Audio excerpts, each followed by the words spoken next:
efficace. Et bah, les changements commencent hier, voilà. Hier, premier signe de dégel des relations, dégel au niveau des, de normalisation, on va dire, des relations entre l'Algérie et entre le Maroc et la France. Brigitte Macron, la femme du président français Emmanuel Macron, à l'Élysée, elle a accueilli les 3 sœurs du roi marocain Mohamed VI. Il s'agit de Lala Asma, Lala Hasna ou Lala Mariam. Donc elles ont dîné hier, le 19 février 2024, au palais de l'Élysée, à l'invitation de Brigitte Macron. L'agence de presse marocaine a confirmé que c'est le roi du Maroc, Mohamed VI, qui leur a demandé, sur la très haute instruction, qui leur a demandé d'aller à l'Élysée, de rencontrer Brigitte Macron et de dîner avec elle. Des sources médiatiques françaises apportent, TF1 notamment, elle a confirmé qu'Emmanuel Macron a fait une apparition lors de ce dîner, lors de ce déjeuner plutôt, c'était un déjeuner, voilà, c'était un déjeuner. Il s'est entretenu, il a salué les princesses, qui sont les 3 sœurs de Mohamed VI, et même les médias marocains les plus proches du corps du pouvoir marocain, on parle d'un signe de réchauffement dans les relations entre le Maroc et la France. Donc la France commence à se réconcilier avec le Maroc. Et là, naturellement, on peut pas être l'ami du Maroc et l'ami de l'Algérie en même temps en ce moment. C'est la France doit faire... En fait, l'Espagne l'a compris. L'Espagne, en faisant son choix en printemps, en mars 2022, en soutenant l'Espagne, elle a bien vu qu'on peut pas être l'ami, elle peut pas continuer de rester l'ami de l'Algérie. Parce que les deux pays, le Maroc et l'Algérie, sont en guerre. Ou tu es l'ami de Maroc, ou tu es l'ami de l'Algérie. Est-ce que la France va emprunter le chemin de l'Espagne? C'est fort probable. Malheureusement pour le régime algérien, là, il risque d'encaisser encore une fois une nouvelle gifle sur la scène géopolitique mondiale. C'est-à-dire le fait que les 3 princesses ont été royalement accueillies et elles ont rencontré même Emmanuel Macron. Je rappelle que le Maroc aussi a nommé, il avait pas d'ambassadeur à Paris depuis janvier 2023. Fin octobre 2023, il y avait une ambassadrice qui a été nommée, qui était une ancienne journaliste. Donc, il y a les réseaux franco-marocains qui se remettent en place. Il y a les récentes déclarations du nouveau chef de la diplomatie française, le gouvernement Attal, qui a fait des déclarations aussi très favorables au Maroc. Donc, il y a une volonté française de se rapprocher du Maroc parce que la France est en train de constater que le Maroc est en train de devenir plus influent que l'Algérie. Notamment, le choix de Macron de s'allier avec l'Algérie en raison des problèmes au Sahel, finalement a été un choix qui ne se pose plus parce que l'Algérie elle-même a du mal à se défendre ses propres intérêts au Sahel. Comment peut-elle défendre les intérêts de la France ou aider la France à protéger ses intérêts au Sahel? Donc, la vérité, le régime algérien, encore une fois, a raté une immense opportunité. Et c'est le régime algérien, par ses bêtises, par ses maladresses, par son agressivité, par sa brutalité, par son efficacité, c'est lui qui est en train de pousser Emmanuel Macron, qui a poussé Emmanuel Macron et qui a donné raison aux personnes ou aux instances qui exerçaient des pressions sur Emmanuel Macron pour le contraindre à s'allier ou là à se rapprocher ou là à revenir vers dans le camp du Maroc. Parce que la France va quitter le camp de l'Algérie pour aller dans le camp du Maroc. Il y a 2 camps. On ne peut plus, vu l'agressivité et l'hostilité affichée par les 2 pays, notamment par le régime algérien à l'égard du Maroc, on ne peut pas être l'ami d'Algérie et du Maroc en même temps. Ce n'est plus possible. Les États-Unis ont fait pression depuis fin de l'année 2023 sur le régime algérien pour aboutir à un retour à la normalisation des relations avec le Maroc.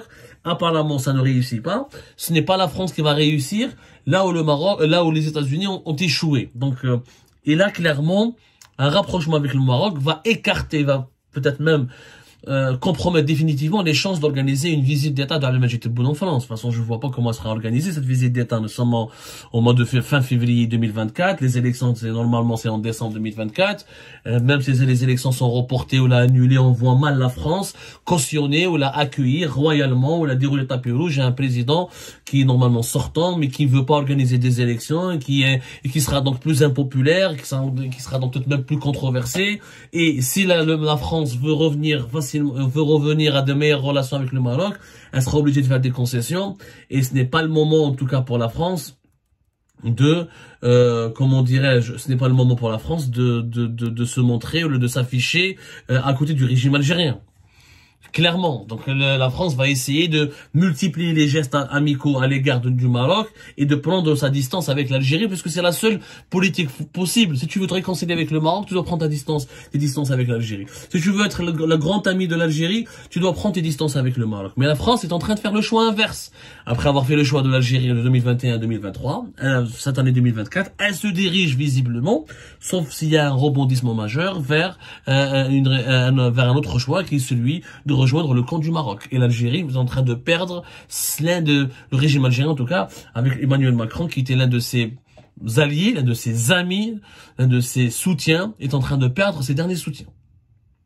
Franchement, à l'exception de la France, était la dernière grande puissance universelle qui était plus ou moins un soutien du régime algérien. Avec la Russie, on s'entend plus. Le Mali, la Russie a tourné le dos à l'Algérie et elle est plus dans le camp des Émirats que dans le camp de l'Algérie. Les États-Unis d'Amérique ils essayent de réconcilier l'Algérie avec le Maroc et de ramener le régime algérien à la raison. Ils sont pas arrivés. La Chine, à la prise distance, elle investit plus massivement en Algérie, il y a plus d'investissements importants, alors qu'elle est en Égypte, au Congo, en Angola, au Nigeria, y compris au Maroc. C'était avec la France. Il y avait que la France, la Turquie d'Erdogan, avec laquelle on s'entend plus ou moins bien. Oui, mais la France, si elle rejoint le camp du Maroc, ça va être une perte majeure pour le régime algérien, qui n'aura plus de soutien.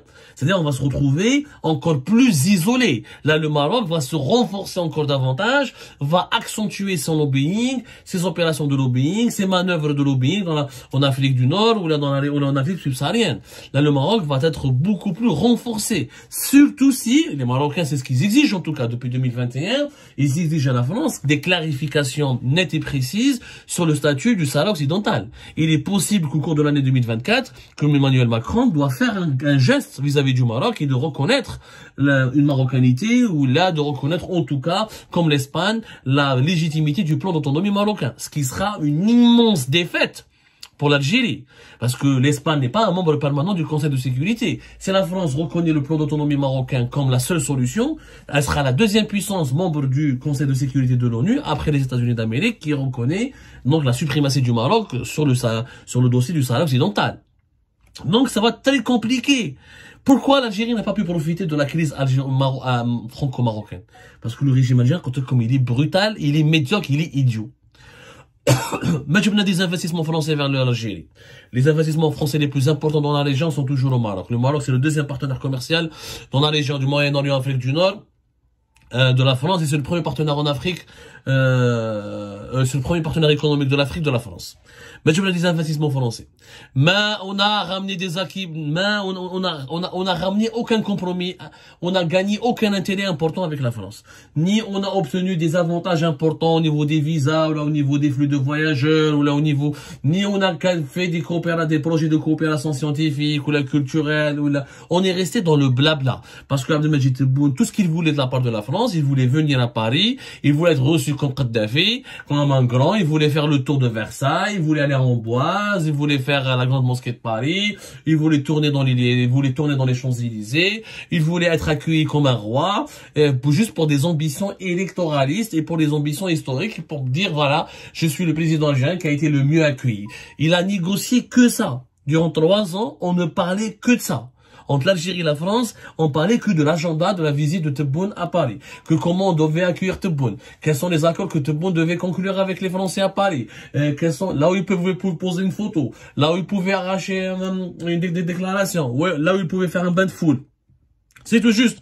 On voulait juste mettre en valeur le système de régime Tebboune voulait juste arracher à la France, la contraindre à lui accorder une mise en scène glorieuse et grandiose pour soigner l'ego de Abdelmadjid Tebboune. Mais les intérêts de l'Algérie n'ont jamais été soigneusement bien défendus par les autorités algériennes auprès des autorités françaises.